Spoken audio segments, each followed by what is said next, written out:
apa yang kau tanam itu yang kata tua itu. iya betul. Apa tuh kalimat? Itu bagian dari ini juga sih, dari aspek emotional management ya. Jadi kayak karma baik, karma buruk itu ada gitu. Jadi apa yang kamu buat baik, kamu akan dapatnya baik. Kalau misalnya kamu negatif, kamu dapatnya juga hal negatif gitu kan. Nah, di sini tuh lebih kepada bagaimana kamu kayak memanage diri kamu sendiri. Terus ada yang istilahnya tuh kayak ekologi cek. Ekologi cek itu kayak pertimbangan-pertimbangan ketika kita mau melakukan sesuatu. Kalau misalnya kita ngomongnya begini, nanti dampaknya buat orang lain apa ya? Mungkin orang akan tersinggung. Kadang kita suka ngomong kayak, ya gue pengen ngomong kayak gini supaya dia tuh nyadar gitu. Ternyata omongan kita itu bukan nyadarin dia, malah menyinggung. 1, 2, 3, action. Halo, selamat siang pemirsa channel. Ketemu lagi dengan saya di Lenimu Daily Inspiration by Lenimu. Dengan saya Leni Mustikawati. Kali ini saya tidak sendiri karena ditemani oleh wanita cantik yang berasal dari Bogor dengan talenta yang luar biasa. Tapi sebelumnya kita coba perkenalkan dulu ya. Halo, selamat Halo, siang. Teleni selamat siang. Halo pemirsa channel di Lenimu, apa kabar? Alhamdulillah. Makasih banyak nih Mbak Juwita udah mau datang ke acara di Lenimu. Nah, Mbak Juwita, kali ini kita mau bahas tentang punya ilmu komunikasi, mau jadi kepala desa sesuai dengan profesinya Mbak Juwita nih. Tapi sebelumnya kita ngobrol santai ya Mbak ya.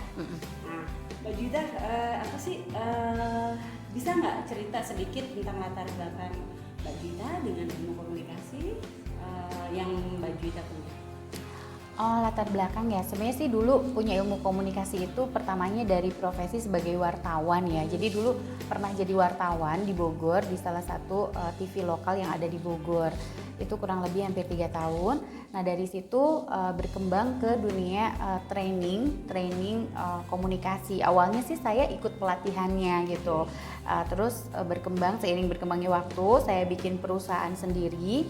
Terus ya jadi trainer juga pada akhirnya gitu. Seperti luar itu. biasa ya pemirsa. Nah, makanya tadi saya sempat ragu mau mewawancara seorang trainer ini, tapi nggak apa-apa pemirsa channel. Karena banyak yang request untuk seorang Juwita Maharani ini yang pemirsa channel. Kita lanjut ya pemirsa channel. Mbak Juwita, bisa nggak memberikan sedikit profil tentang Mbak Juwita? Mbak Juwita ini asli dari mana? Keluarganya dari mana? Oh gitu. Biar lebih akrab nih dengan biar lebih akrab ya. Saya sih lahir di Bogor lahir di Bogor. Orang tua ayah almarhum dari Jakarta, orang Betawi, jadinya Betawi asli. Nah, kalau mama sih asli Bogor gitu. Nah, saya lahir tanggal 5 September 84. Udah lumayan banyak umurnya ya. Sengaja ya disebut ya. Biar ada yang kasih kado. Udah banyak umurnya. Terus saya punya 2 orang anak, alhamdulillah, kakak sama abang kelas SMA sama SD sekarang gitu. Oh, 2 ya? 2. Nah, kemudian Mbak dulu apa namanya? Sebelum pada masa kecil ya, artinya sebelum terjun di dunia Mbak Juwita yang sekarang ini, apa sih cita-citanya Mbak Juwita? Cita-cita masa kecil ya. Iya. Kalau orang mungkin ditanya cita-citanya apa, dokter, misalnya mungkin jadi guru, bahkan mungkin ada yang jadi presiden. Kalau saya enggak. Cita-citanya waktu kecil adalah ingin jadi orang kaya. Jadi aku cita-citanya apa? Pengen jadi orang kaya. Masih kecil aja udah pinter nih pemirsa. Apa yang membayangkan seorang Juwita itu, apa sih bayangan Juwita itu kaya itu seperti apa pada saat itu? Kalau waktu kecil gini, kita pasti waktu kecil tuh suka gini, kalau anak-anak di kampung tuh kalau ada helikopter lewat pasti gini, kapan minta duit 1.500. Jadi kita tuh kayak anak kecil tuh ngebayangin banyak duit gitu pokoknya. Terus kalau lihat kayak zaman dulu sih sinetron belum banyak, tapi udah mulai ada kan tahun 90-an itu.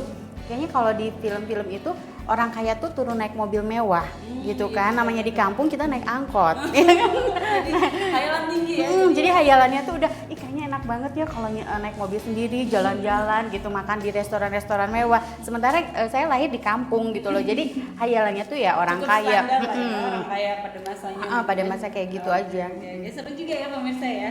Nah, pemirsa Mbak Juwita ini mempunyai moto nih, moto hidupnya Mbak Juwita. Saya juga belum tahu sebenarnya, pemirsa, kita tanya ya motonya apa sih Mbak? Moto ya.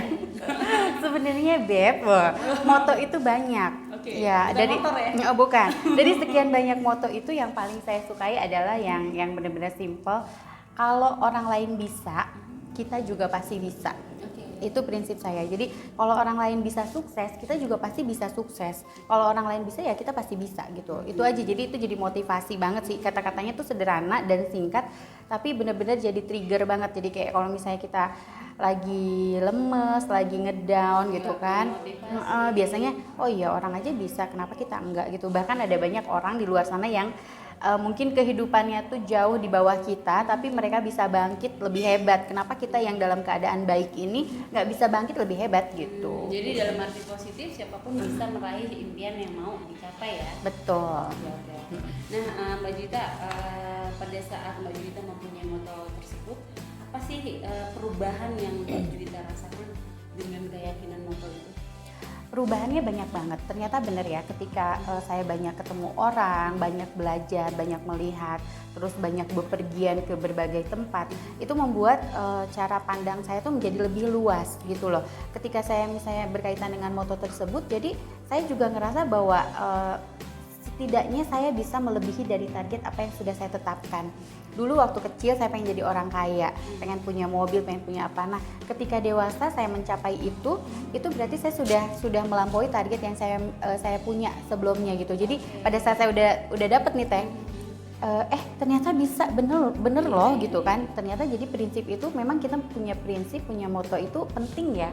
Jadi kita ngejalanin hidup berdasarkan apa yang kita yakini. Iya, meyakini dan seperti doa buat keyakinan kita itu ya. Iya betul.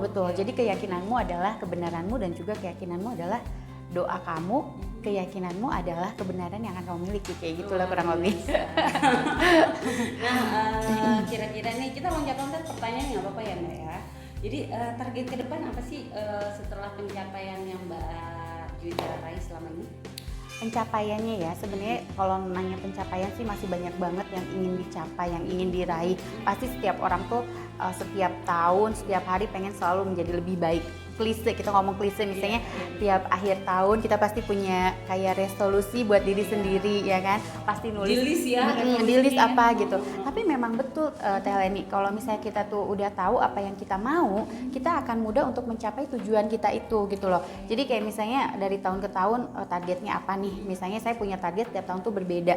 Kayak tahun ini misalnya nih, salah satu yang doanya yang saya tulis adalah dari segi financial gitu, saya pengen punya depositonya yang semakin nambah. Bagi-bagi ya. Investasinya semakin nambah gitu.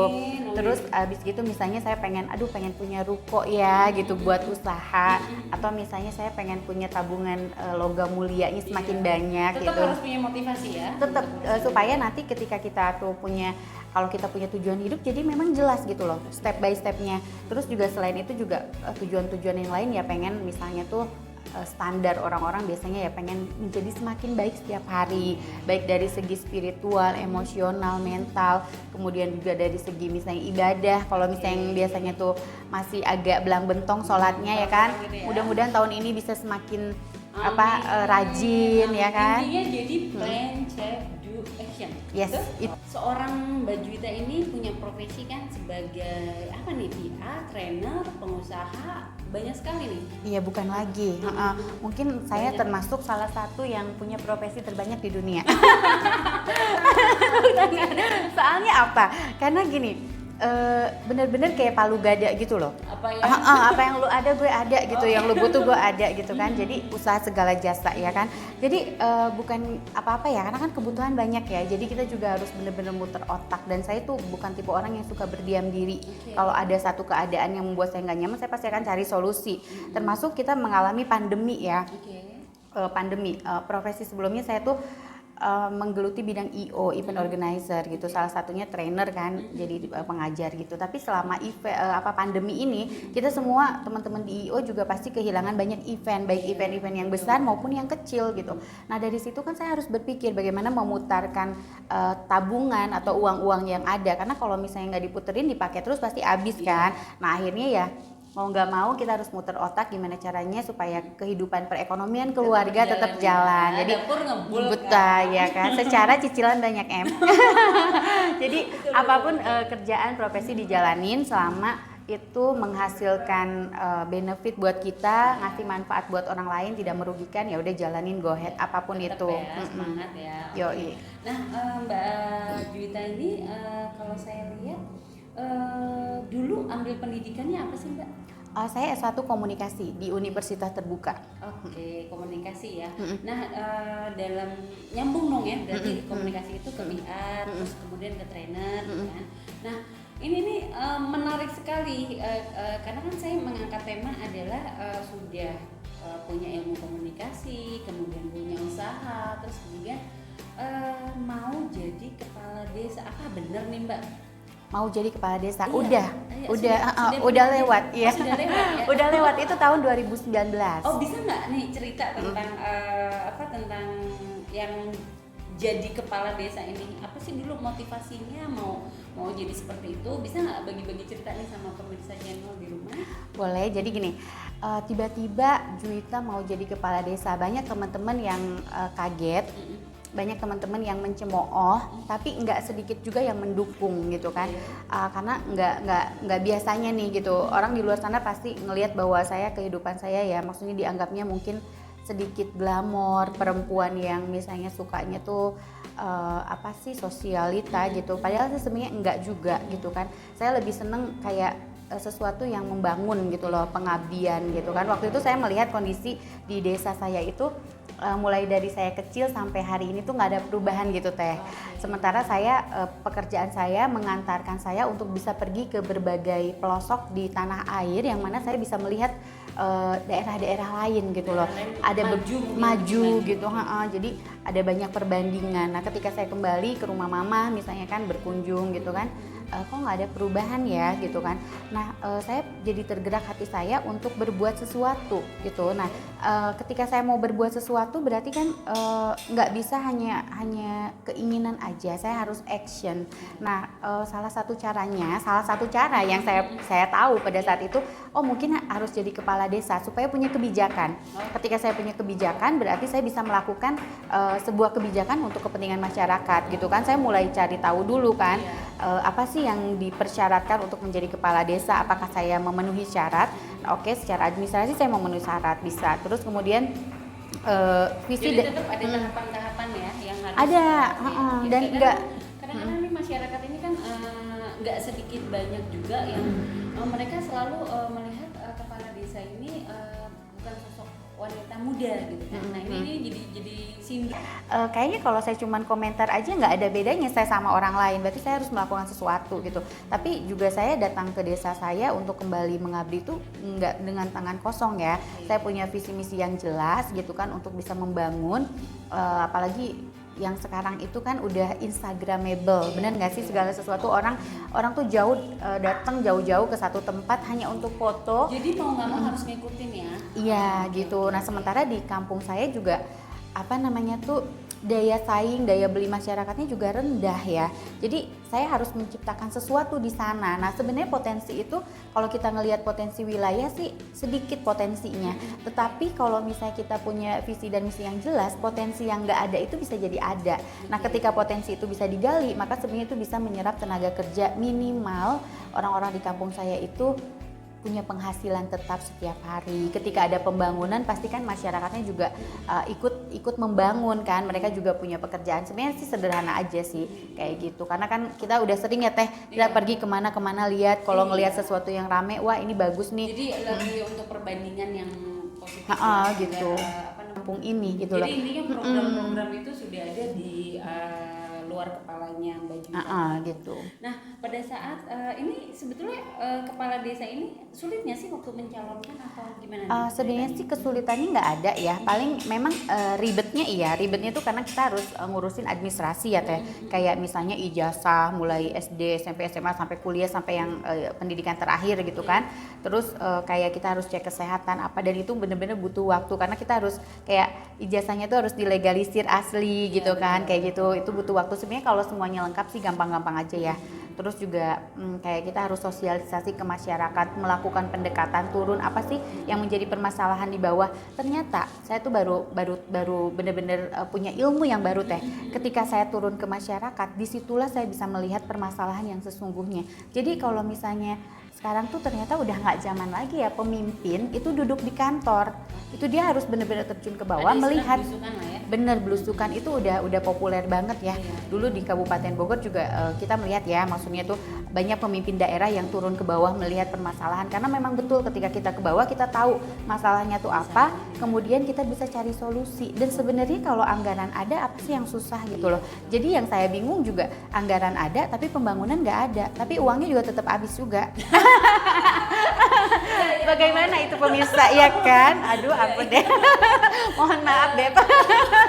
Apa itu kan bagian dari permasalahan yang ada gitu kan. Jadi memang tidak mudah untuk menjadi apa namanya sosok kepala desa atau pemimpin daerah. Saya rasa tidak ada mudah, cuman memang permasalahan-permasalahan ini dari intern maupun eksternal itu pasti ada gitu kan. Hanya saja untuk seorang Mbak Juwita ini pada saat mau mendedikasikan dirinya untuk jadi kepala desa ya, ini sudah pernah jadi, atau berapa lama sih jabatan kepala desa itu? Jabatan kepala desa itu 5 tahun ya, tapi ada peraturan terbaru itu ditambah jadi 6 tahun. Nah pada saat itu saya sebenarnya tuh kayak kepikirannya tuh kayak tiba-tiba aja sih teh, nggak ujuk-ujuk pengen jadi apa gitu karena saya sering pulang ke mamah gitu sebenarnya kan. Akhirnya dari situ saya cari tahu apa sih syarat jadi kepala desa, terus kapan gitu. Nah tapi pada saat itu setelah saya hampir 1 tahun 2019 itu belusukan mulai dari Januari sampai menjelang pemilihan bulan November, pada saat itu berarti kurang lebih hampir 10 bulan. Itu kan saya nggak menang ya, maksudnya nggak menang gitu. Jadi ya udah setelah itu ya udah gitu kan. Saya merasa bahwa nggak menang itu alasannya karena apa Mbak? Karena kan biasanya kan pasti alasan menang kalah itu kan sebuah permainan ya. Iya. Nah, ini kenapa? Karena independen atau bagaimana? Saya independen karena kan saya melawan bukan melawan sih, itunya tuh apa sih, incumbent. Iya, Jadi saya sama incumbent yang daftar itu. Jadi di kampung saya cuma ada 2 orang. Bayangkan di kampung saya cuma ada yang daftar itu incumbent yang memang sudah menjabat, dan juga saya adalah pendatang baru, newcomers yang benar-benar independen gitu loh. Dan saya bingung kenapa nggak ada pendaftar lain gitu loh. Kalau di kampung-kampung yang lain pada saat itu kan pilkades serentak ya di Kabupaten Bogor. Jadi waktu itu di kampung-kampung lain tuh ada yang 10 yang daftar jadi kepala desa, ada yang 8, ada yang 5 gitu kan. Tapi di kampung saya cuma ada 2. Bayangkan kalau saya nggak mendaftar. Iya. Berarti cuma ada 1. Iya. Kalaupun ada pun pasti itu kayak cuman pura-pura doang gitu kan. Jadi maksudnya tuh saya tuh ngerasa sedih ya gitu kan. Berarti kan di kampung saya ini nggak ada orang yang, bukan nggak ada orang yang potensial, tapi mungkin nggak ada yang berani. Karena mereka tuh berpikirnya gini, aduh kalau jadi kepala desa kalau kalah bisa mati. Iya kan? Karena ekstrem itu ya? Yes, itu yang terjadi di lapangan gitu kan. Ya sebenarnya kita kalau umur kan Allah yang ngatur ya. Kita kan percaya ya, bukan gara-gara pilkades gitu kan. Saya juga pengen membangun bahwa itu tadi moto saya, kalau orang lain bisa, kenapa kita nggak bisa? Yang terpenting adalah sudah mencoba melakukan dan merealisasikan. Yes, gitu. Masalah menang kalah itu kan seperti kita bilang itu hanya sebuah permainan, dalam arti mungkin apa yang Mbak Juwita dapat dari pengalaman yang 6 bulan proses mendaftar itu kan banyak sekali ilmu yang didapat ya tentunya. Banyak banget. Jadi apapun itu, proses itu tidak ada yang kebetulan. Betul sekali, setuju banget. Itu luar biasa banget. Cuman yang saya syukuri adalah gini, ketika mungkin orang lain hanya bisa berkomentar, tapi sedikitnya saya sudah pernah bisa mau mencoba untuk berbuat sesuatu. Saya yakin bahwa setiap niat kita, setiap perbuatan kita itu nggak ada satupun yang nggak dicatat sama malaikat. Amin. Gitu. Kalaupun misalnya pada akhirnya Tuhan dan semesta alam ini tidak mentakdirkan saya sebagai kepala desa, ya it's okay, itu bagian dari perjalanan hidup yang udah saya jalanin, yang suatu hari bisa saya ceritakan kepada anak cucu. Everything for good reason ya. Maksudnya everything for good reason. Yes, jadi aku bisa cerita tuh nanti ke cucu. Dulu nenek pernah jadi mendaftar jadi kepala desa. Pasti aku nanti mau menceritakan kepada anak cucu aku, iya kan deh. Ya, artinya gitu. alhamdulillah kegiatan cukup positif ya, pengalamannya pun jadi banyak. Nah kita nggak stop sampai di situ nih, pemirsa channel ini itu sudah menjalankan. Kendala-kendalanya apa sih pada saat menjalankan? Kendalanya sih banyak ya kalau kita ngomong kendala. orang pasti akan bilang kapital ya, nilai kapital itu sangat penting ya dalam sebuah kancah politik. Saya juga mengeluarkan uang yang nggak sedikit gitu, tapi saya niatnya kan untuk ibadah ya, untuk ya udah ini bagian dari sodakohnya saya gitu kan, menang atau kalah itu urusan nanti, yang penting saya udah ya berniat baik gitu kan. Terus kendalanya juga bagaimana membuka mindset masyarakat bahwa kalau kita tuh pengen maju harus bla bla bla bla gitu, harus berani bertindak, berani untuk melakukan sesuatu perubahan. Karena kan sebenarnya jangankan saya yang mencalonkan diri sebagai kepala desa, bahkan Tuhan pun tidak akan pernah merubah nasib satu kaum kalau kaum itu sendiri tidak merubahnya, apalagi saya. Ya kan, saya hanya bagian dari orang yang mau mencoba menciptakan perubahan, tetapi perubahan itu juga harus didorong dari keinginan masyarakat untuk maju. Visi misi saya yang udah keren dan bagus itu nggak akan berjalan kalau nggak didukung masyarakat gitu kan. Jadi semua visi misi itu bukan untuk diri saya tapi buat masyarakat. Tapi apa boleh buat kalau masyarakatnya masih belum memahami gitu kan, nggak mau ada perubahan, ya sudah gitu kan, saya nggak bisa berbuat apa-apa gitu. Intinya mungkin harapan Mbak Juwita pada saat apapun mau terpilih mau tidak, pasti kan ada satu harapan untuk seorang pemimpin di satu daerah ya, pada saat pesannya mungkin seorang Mbak Juwita ini terhadap bukan pengikut, istilahnya mendukung, yang support Mbak Juwita itu apa sih dengan keadaan yang pada akhirnya Mbak Juwita nggak bisa maju untuk jadi kepala desa ini? Kalau teman-teman di kampung ya, di desa itu para tim ses gitu ya, mereka sih sedih banget ya. Saya juga sedih sih. Sedihnya tuh pada saat misalnya saya tuh nggak menang itu karena saya tuh ngebayangin wajah mereka loh Mbak, satu-satu. Mereka tuh punya harapan besar untuk bisa produktif, anak muda yang produktif, karena di kampung saya tuh kan banyak pengangguran, daya beli masyarakatnya rendah gitu. Jadi pada saat saya tuh nggak menang jadi kades, bukan sedih karena saya nggak jadi kadesnya, tapi saya merasa bahwa saya nggak bisa mewujudkan mimpi-mimpi mereka untuk bisa hidup produktif. Minimal mereka bisalah untuk diri sendiri. Kalau yang tadinya tuh nggak bisa beli bensin, minimal mereka bisa beli bensin gitu kan. Tapi dengan saya nggak menang berarti kan keinginan itu nggak bisa saya wujudkan.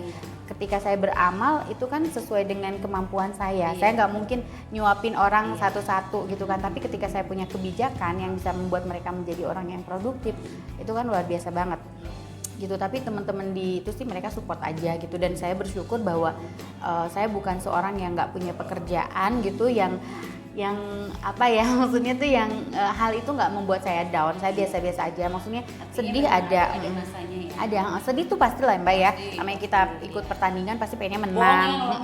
Bener, kalau misalnya ikut tanding, jangankan ikut kepala desa, main ludo nih kalah aja kesel ya kan, apalagi kepala desa gitu. Tapi nggak berlarut-larut ya, sedih pasti sedih, tapi abis itu ya udah kehidupan berjalan lagi, biasa lagi. Cuman kadang sesekali aku suka inget aja sih, suka inget sama teman-teman pendukung yang mereka mensupport gitu. Saya cuma berdoa, ya Allah mudah-mudahan teman-teman tim ses yang kemarin berjuang sama saya, mudah-mudahan mereka mendapatkan kehidupan yang baik, mudah-mudahan dapat pekerjaan gitu kan, yang hidup yang layak kayak gitu sih Mbak. Jadi tetap ya, nanti kalaupun ada kesempatan tetap mau maju ya. Untuk berikutnya sih kayaknya enggak ya. Oh, belum gitu. Jadi belum tentu juga nanti ada kesempatan aku mau maju lagi, belum tentu gitu. Gitu. Apapun itu yang terpenting apa yang sudah dilakukan menjadi sejarah yang baik lah ya, Yes. untuk seorang Juwita Maharani. Nah pemirsa channel, apa sih yang memotivasi Mbak Juwita pada saat melalui kegagalan, setiap kegagalan dalam berbisnis, setiap kegagalan, apa sih yang memotivasi Mbak Juwita? Memotivasi untuk bangkit gitu misalnya. Sebenarnya motivasi saya tuh 2 orang anak saya itu. Jadi saya sebagai orang tua harus selalu kuat ya, harus selalu positif, karena saya mau anak-anak saya menjadi anak-anak yang kuat, anak-anak yang hebat. Gak mungkin saya menjadikan anak-anak saya itu hebat dan kuat kalau saya sebagai ibu aja lemah gitu kan. Jadi saya selalu berikan contoh. Iya, jadi bukan, motivasinya adalah ya untuk yang terbaik aja untuk diri sendiri. Jadi gini, kita hidup ini kalau cuman kalau cuman dihabiskan untuk diri sendiri kayaknya nggak ada makna ya, gitu kan. Jadi seenggaknya saya harus berbuat sesuatu, minimal sesuatunya itu kalaupun belum bisa untuk masyarakat luas, tapi untuk anak-anak saya. Iya itu dulu deh. Karena tanggung jawab ya. Yes. Oke. Nah Mbak Juwita, kira-kira apa yang menjadi inspirasi seorang Juwita Maharani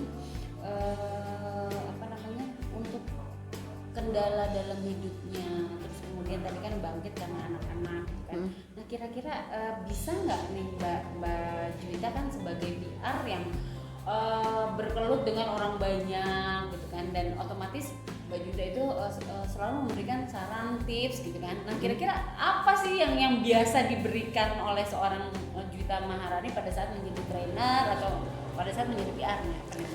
Jadi gini, berdasarkan pengalaman pribadi sebenarnya Mbak, kan saya juga bukan dari keturunan bangsawan ya kan, bukan keturunan ningrat ya kan, yang punya pas brojol lahir tuh udah langsung kaya raya ya Beb ya kan. Jadi bener-bener ini based on true story yang aku jalanin sendiri, bahwa ketika kamu merubah pola pikir kamu, merubah cara komunikasi kamu, dan merubah bagaimana cara merasakan perasaan kamu, sebenarnya kehidupan ini semudah yang kamu pikirkan dan kamu bayangkan. Jadi apapun itu bisa kamu raih gitu kan. Nah makanya ketika aku tuh misalnya pada saat misalnya aku ngasih share ke teman-teman, ngasih materi gitu, biasanya aku sampaikan bahwa yaitu ketika orang lain bisa, kamu juga pasti bisa. Tapi caranya gimana? Caranya ya kamu harus merubah pola pikir kamu dulu. Itu ada prosesnya ya. Kalau di dalam kelas kita ada prosesnya. Panjang banget. Nanti ikut pelatihannya ya Beb.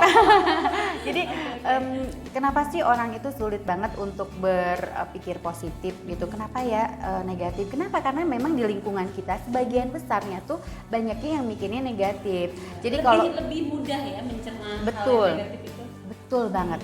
Jadi kalau misalnya kitanya powernya belum kuat, maka kita akan mudah banget untuk untuk mudah banget untuk terbawa situasi di luar diri kita. Tapi kalau kita udah belajar untuk melatih power dari dalam kita, apapun yang terjadi di luar sana itu sebenarnya bisa jadi peluang. Kayak sekarang pandemi corona, nggak ada satu orang pun yang siap akan keadaan ini. Ya kan, kita mengalami ini seluruh dunia. Bahkan negara yang maju pun kayak udah kewalahan gitu kan. Nah kita sebagai individu juga banyak yang ngeluh, teman saya banyak yang ngeluh, inilah itu menyalahkan pemerintah, ini itu segala macem ya kan. Kalau kita semakin sering mengeluh, sebenarnya kita akan menjadi seorang ahli keluh, ya kan? Tapi kalau kita sering bersyukur, kita menjadi ahli syukur. Kalau kita sering melihat peluang, maka sebenarnya disitulah insting bisnis kita tuh bisa jalan. Itu kayak saya jualan ya, selama pandemi nggak ada event, ya udah saya jualan segala macem, termasuk home dress yang saya produksi sekarang. Banyak orang yang kayak kok mau sih Juwita jualan gitu kan? Emang nggak malu gitu kan Teh, bisa ngomong begitu. Kan pengusaha sebetulnya jual apa aja ya. Iya. Jadi aku bilang, saya tuh agak bingung juga pada saat ada temen nanya, kok nggak malu Neng? Loh malu, aku bilang emang kenapa malu ya kan? Saya tuh malu kalau misalnya saya ngeluh, saya malu kalau saya banyak kebutuhan tapi cuma bisanya minjem. Iya. Saya malu kalau korupsi, ya kan? Saya malu kalau saya ngambil hak-hak orang lain. Tapi selama kamu melakukan hal-hal yang positif, yang bisa membangun kehidupan kamu, yang bisa membangun perekonomian kamu, kenapa enggak dilakukan gitu loh. Makanya saya tuh berusaha banget setiap produk yang saya jual pasti untuk ngasilin ada reseller, karena saya juga pengen teman-teman juga sama. Punya tangan Gitu. Jadi nggak apa-apa Teh, ya betul, kayak misalnya saya tuh ya udah keuntungan saya menjadi lebih kecil karena harus berbagi dengan reseller, itu nggak masalah. Yang penting perekonomian tuh jalan gitu loh. Karena bagi saya tuh gini, kita bisnis untung tuh penting, tetapi juga berbagi juga penting juga gitu kan. Karena kan kita juga bisa dapat dari mana-mana ya. Aku semakin seneng kalau banyak reseller yang jualannya juga banyak tuh kayak bersyukur gitu, bahagia. Iya, jadi dan terutama teman-teman juga banyak yang di PHK ya kan, banyak yang dirumahkan gitu. Bahkan ada beberapa yang kayak yang tadinya tuh karyawan misalnya tuh dia full time gitu, sekarang jadi harian gitu kan.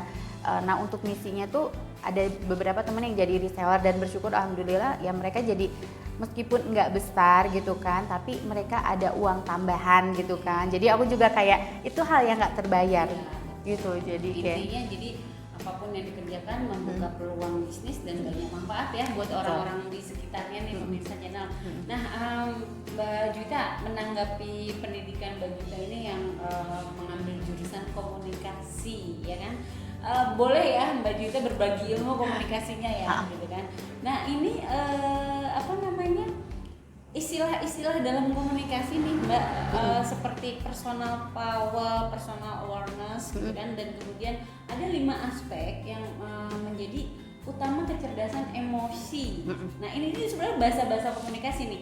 Kita jawab satu-satu ya. Kemudian pengaruh dalam self acceptance-nya. Nah seperti itu, bisa nggak dijelasin nih biar kita jelasin ya. Jelasin secara singkat ya. Sebenarnya ini pelatihan ini harus diikuti selama 1 hari full. Oke, tapi buat ini spesial ya. Iya, buat pemirsa ya Beb ya. Jadi personal power itu adalah kekuatan yang ada di dalam diri seseorang, di dalam diri individu yang setiap orang itu punya. Cuman nggak semua orang itu menyadari akan personal power yang ada dalam dirinya gitu. Makanya kita harus menggali potensi apa sih yang kita punya dalam diri kita. Misalnya gini, aduh saya tuh orangnya pemalu, nggak bisa ngapa-ngapain, tapi dia ternyata pinter masak gitu kan. Sebenarnya dia punya kekuatan, punya potensi, cuman dia belum bisa menggali. Biasanya dalam keadaan tertentu ketika orang terdesak, potensi itu muncul. Nah kita nggak perlu nunggu waktu terdesak dulu nih untuk muncul. Kita harus mulai menyadari keberadaan diri kita sendiri. Makanya disitulah diperlukan kayak kita mindfulness. Mindfulness itu kesadaran penuh, itu nanti ada materinya lagi. Jadi kita tuh harus kayak memang bener-bener kita kebiasaan gini ya Teh. Kita tuh paling mudah untuk menilai orang lain, menjustifikasi orang lain, ngejudge, mencaci, menghina gitu kan, marah dan sebagainya. Itu kayaknya hampir semua orang tuh ahli dalam bidang itu. Tapi hanya sedikit orang yang benar-benar mudah untuk mengintrospeksi dirinya. Ya nggak sih, kalau ngelihat kekurangan orang kayaknya gampang banget ya. Ya nggak sih, kayaknya kita bisa dengan lancar menjelaskan gitu kan. Tapi giliran kita suruh mikirin kekurangan kita, kayaknya kita bingung. Ya, aduh apa ya kekurangan? Bukan lagi gitu. Itu kurang lebih personal power seperti itu. Kemudian kalau personal awareness itu kesadaran diri ya, kesadaran sendiri. Jadi bahwa kita sebenarnya kita hidup buat apa sih gitu kan? Kalau cuman buat ngikutin alur doang kayaknya enggak deh. Kayaknya Tuhan itu menciptakan kita di dunia bukan untuk itu. Seperti yang Teteh tadi kita bilang diskusi bahwa tidak ada pertemuan yang kebetulan. Pasti semuanya tuh memberikan makna ya kan, tergantung bagaimana kita mengolah itu gitu kan. Karena saya juga baru dapat dari narasumber saya ada kata-kata itu dan luar biasa memang. Iya benar, nggak ada satu pertemuan yang kebetulan. Pasti ada makna di balik itu. Apa sih yang mau kita share? Kayak Teteh misalnya mewawancarai banyak orang melalui channel di Lenimu ini. Mungkin akan teman-teman yang baru lihat akan ada ilmu baru buat mereka. Yang kita nggak tahu ketika mereka dapat ilmu baru itu mungkin kehidupan mereka berubah dengan ilmu itu. Maka sebenarnya ilmu itulah yang nanti akan bergulir ketika misalnya suatu hari kita semua meninggal, ya kan kita kan pengen didoain ya. Dan di dalam Islam misalnya ada 3 yang meskipun kita meninggal ada 3 amalan yang akan tetap mengalir kepada diri kita. Pertama, doa anak yang soleh. Kedua, ilmu yang bermanfaat. Yang ketiga, amal jariah. Nah ketika kita sharing ilmu-ilmu yang mungkin akan merubah kehidupan orang, itulah mungkin yang akan meringankan hisab kita di sana nanti gitu. Kurang lebih seperti itu. Terus kalau yang aspek dasar kecerdasan emosi itu ada banyak, ada self regulation, terus ada empati, terus tuh ada beberapa lagi aku lupa. Udah berbulan-bulan nggak ngajar Beb ya kan. Ada 5 aspek dasar itu sebenarnya intinya lebih kepada kayak gini, kita memanage emosi yang ada dalam diri kita. Biasanya orang-orang itu misalnya kayak kita pengen marah nggak apa-apa, tetapi marah yang seperti apa? Marah yang bukan menyakiti orang lain. Dalam Islam pun kan ada marah yang haknya kita, boleh gitu. Kalau saya nyubit Teh Leni 10, Teh Leni boleh balas saya 10 lagi, nggak boleh lebih, nggak boleh kurang. Tetapi lebih baiknya lagi kita nggak usah balas itu, karena sebenarnya ada semesta alam nih, ada Tuhan yang bisa membalas itu. Kan kalau di dalam apa namanya ilmunya suka ada istilah apa yang kau tanam? Iya betul. Itu bagian dari ini juga sih, dari aspek emotional management ya. Jadi kayak karma baik, karma buruk itu ada gitu. Jadi apa yang kamu buat baik, kamu akan dapatnya baik. Kalau misalnya kamu negatif, kamu dapatnya juga hal negatif gitu kan. Nah di sini tuh lebih kepada bagaimana kamu kayak memanage diri kamu sendiri. Terus ada yang istilahnya tuh kayak ekologi check. Ekologi check itu kayak pertimbangan ketika kita mau melakukan sesuatu. Kalau misalnya kita ngomongnya begini, nanti dampaknya buat orang lain apa ya? Mungkin orang akan tersinggung. Kadang kita suka ngomong kayak ya gue pengen ngomong kayak gini supaya dia tuh nyadar gitu. Ternyata omongan kita itu bukan nyadarin dia, malah menyinggung. Ya Jadi kan? konflik gitu. Justru konflik. Nah disitulah diperlukan kita mempunyai seseorang yang dengan emotional manajemennya itu, kecerdasan emosi, bagaimana mengelola emosi kita supaya kita juga terhindar dari konflik. Kalau kita sering berkonflik sama orang, sebenarnya itu jadi mempersempit rezeki, bener nggak sih? Kita pengennya banyak masalah ya. iya, jadi kita pengennya happy aja. Dan ya ini harus sesuatu yang kita tuh belajar seumur hidup sebenarnya. Nggak bisa kayak wah gua udah hebat nih emosional manajemen, belum tentu. Karena case dalam kehidupan sehari-hari kita tuh berbeda-beda. Hari ini misalnya saya ketemu sama Tete ketemu sama saya, ketemu ibaratnya tuh kalau sama-sama asik ya asik. Tapi ada masa dimana kamu akan ketemu dengan orang yang ngeselin banget. Disitulah emosional manajemennya tuh di manajemen emosional itu pada saat mengatasi satu masalah kita harus still balancing dengan emosional kita ya. iya betul, supaya nggak terjadi konflik. Terus kalau yang self acceptance adalah penerimaan diri. Nah ini yang paling penting juga, maksudnya ada banyak hal penting yang harus kita terima dalam diri kita. Salah satunya adalah menerima keberadaan diri. Banyak orang yang menolak keberadaan dirinya. Kayak kemarin saya baru ketemu sama teman, dia mengatakan bahwa saya nggak mau ditolak sama orang lain. Basicnya pasti individu ini sering ditolak. Kayak misalnya gini, saya tuh anak ketiga dari 5 bersaudara misalnya gitu. Kakak saya tuh anak kesayangan orang tua saya. Yang bungsu itu misalnya anak kesayangan orang tua saya. Saya sebagai anak tengah adalah anak yang paling tidak diperhatikan misalnya gitu. Setiap saya minta sesuatu ke orang tua saya pasti nolak. Tapi kalau kakak dan adik saya yang minta pasti disetujuin. Itu terjadi terus menerus selama perkembangan si anak itu. Maka dia merasa bahwa diri dia selalu ditolak. Ketika dia masuk ke dalam fase kehidupan berikutnya, misalnya kita meeting di kantor. Ketika meeting kita pasti ditanya pendapat. Biasanya kita malu untuk menyatakan pendapat karena takut ditolak. Gitu. Begitupun ketika ada pasangan, ya udahlah aku terima aja pasangan aku kayak gitu. Kita ketika mau mengungkapkan sesuatu tuh takut mendapatkan penolakan gitu. Jadi, itu lebih ke kekecewaan terhadap iya, diri kekecewaan terhadap diri, nggak nerima keadaan diri. Terus kayak misalnya gini, orang tua saya itu misalnya dia lahir dari keluarga. Itu masih masuk kategori negatif thinking nggak sih? Itu masuknya negatif, energi negatif. Setiap orang tuh kan pasti punya masa lalu ya, selama punya trauma tersendiri gitu. Nah kita harus tahu bahwa kenapa sih kita harus menerima keadaan, oh iya oke, saya lahir dari keluarga yang broken home misalnya gitu. Saya terima bahwa ayah saya misalnya tuh suka melakukan KDRT. Saya terima bahwa orang tua saya, ibu saya misalnya terlalu sibuk dengan urusannya sehingga dia tidak memperhatikan saya. Tapi saya memilih untuk menjadi anak yang baik. Jadi itu nanti kaitannya dengan benefit efek ya. Jadi pada saat kita sudah bisa mengendalikan atau mengenal siapa diri kita, nah nanti benefit efeknya ke situ. Sesuatu untuk mendapatkan penilaian dari orang lain. Misalnya gini, aduh gue nggak mau cerai karena gue malu sama keluarga gue, karena malu sama teman-teman, karena malu bla bla bla. Ya terserah, kalau lu misalnya merasa itu nyaman buat lu ya jalanin. Tapi kalau misalnya itu hanya menjadi beban seumur hidup, lu pura-pura bahagia di depan orang, padahal sebenarnya orang juga nggak peduli juga sama hidup kita sebenarnya. Kadang kita terlalu banyak menggantungkan hidup kita terhadap penilaian orang lain.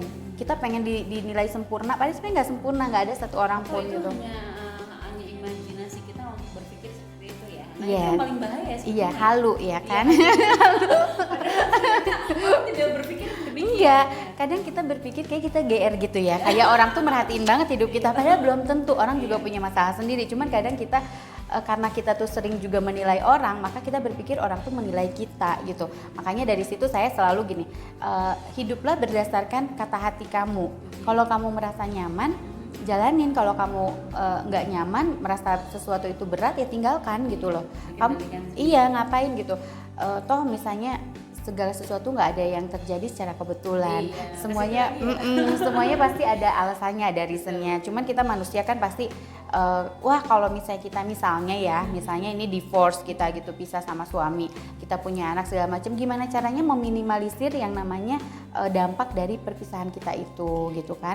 Kebanyakan orang kan pengen enaknya, pengen gampangnya gitu kan.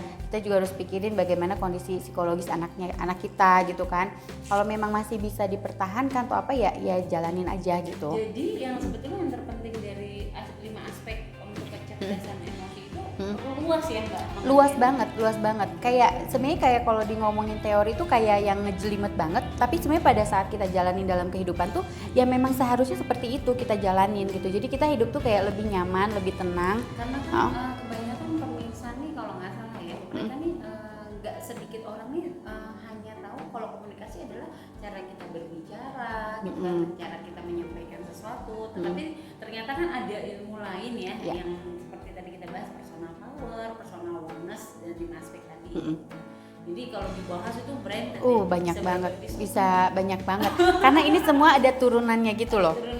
Tapi sebenarnya apa yang dibahas di dalam pelatihan saya itu biasanya tuh kayak yang kehidupan sehari-hari gitu loh. Kalau kamu udah bisa memegang prinsip-prinsip ini, itu tuh happy banget, nyaman banget ngejalanin hidup. Tapi bukan berarti kita nggak ada masalah. Setidaknya ketika kita menghadapi masalah pun, kita bisa tahu solusi terbaiknya pada saat itu.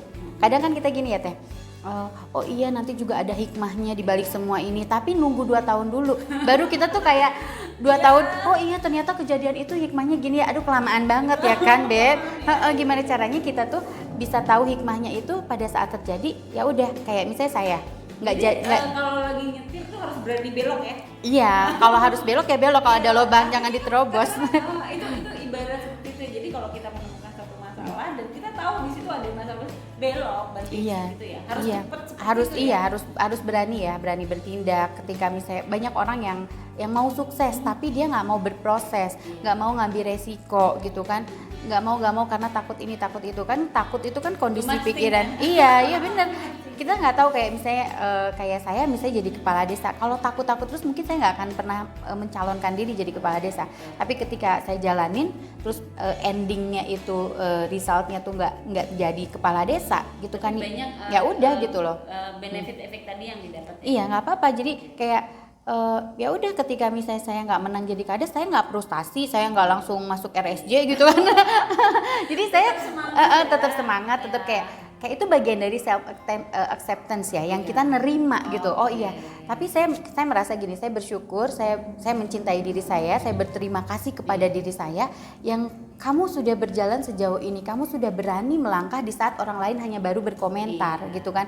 Kamu punya mental yang luar biasa. Makanya mulailah untuk mencintai diri sendiri dulu sebelum kamu mencintai orang lain gitu kan. Kamu terima keadaan kamu apapun seburuk-buruknya diri kamu. Setelah itu baru kamu mulai melangkah untuk mulai membenahi satu persatu apa sih yang kamu mau dalam hidup gitu. Nah, itu dia pemirsa channel, makanya tidak aneh seorang Juwita Maharani ini selain muda, cantik, amin ya Allah, amin. Beliau ini mempunyai apa namanya yang tadi dia katakan adalah mencintai diri kita sendiri. Itu yang paling penting ya, gitu. Karena pada saat kita menghargai diri kita sendiri, mungkin kita baru bisa memberikan efek-efek yang positif buat lingkungan sekitar pemirsa channel. Nah, Mbak Juwita, gitu. Ini pembahasan kita amat sangat apa namanya panjang ya. Gitu. Iya, mungkin nanti harus bikin channel lagi. Oh, iya. Jadi perbincangan kita kali ini cukup luar biasa. Saya sebetulnya mau lanjut nih Mbak Juwita, kita hanya saja mungkin nanti kita kapan-kapan kita ketemu lagi ya next ya channel dengan tema dan materi yang berbeda dengan channel. Nah, sampai sini untuk mengakhiri acara ini Mbak Juwita bisa kasih nggak pesan dan kesan atau tips-tips buat pemirsa channel dari ilmu yang Mbak Juwita punya? Apa ya? Paling gini, tidak ada satu orang pun yang dapat merubah kehidupan kamu kecuali kamu sendiri. Ketika kamu mau berusaha, kamu berani melangkah dan bertindak, pasti apapun bisa kamu dapatkan. Jadi jangan pernah berhenti untuk berharap, nggak boleh menyerah. Kalau kamu belum mencoba, lakukan terus sampai kamu pada akhirnya akan menemukan sebenarnya potensi kamu apa, kayak gitu. Jadi harus semangat intinya. Semangat terus. Semangat ya Mbak Juwita. Mbak Juwita, terima kasih banyak atas waktu dan kesempatan juga ilmu yang sudah dikasihkan kepada pemirsa channel ilmu. Mudah-mudahan apa yang disampaikan oleh Mbak Juwita bisa bermanfaat untuk diri saya dan kita semua, terutama untuk pemirsa channel ilmu. Apapun itu pemirsa channel ada kalanya di mana manusia membutuhkan ruang privasi, namun bukan berarti hal tersebut tidak bisa ditoleransi. Akan ada waktu baginya untuk bercerita dan berbagi ruang dengan menemukan kepercayaan diri yang tepat untuk berbagi. Saya pamit undur diri, pemirsa channel, sampai ketemu di video saya selanjutnya. Salam Daily Inspiration by Daily. Salam. Dah.